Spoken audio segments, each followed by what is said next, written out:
Kabayan, mahilig ka bang mamasyal na kagaya ko?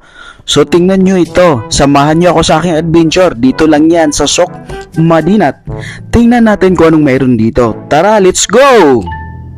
Kabayan, alam mo ba ang Sok Madina ay next to Burj Al Arab lang po ito. Kung kayo po ay mag-metro, malapit na lang po sa Mall of Emirates. So minimum taxi fare lang po ito. Ngayon naman kung kayo po ay nakasasakyan, so mayroong parking lot sa baba at mayroong parking space. Mag-purchase lang po kayo ng worth 100 dirham sa shopping mall or sa mga restaurant dito. Free parking na po kayo ng 3 hours.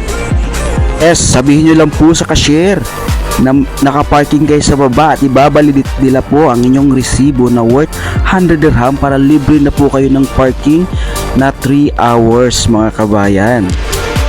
At kung nag-commute lang kayo kabayan, mag-taxi na lang po kayo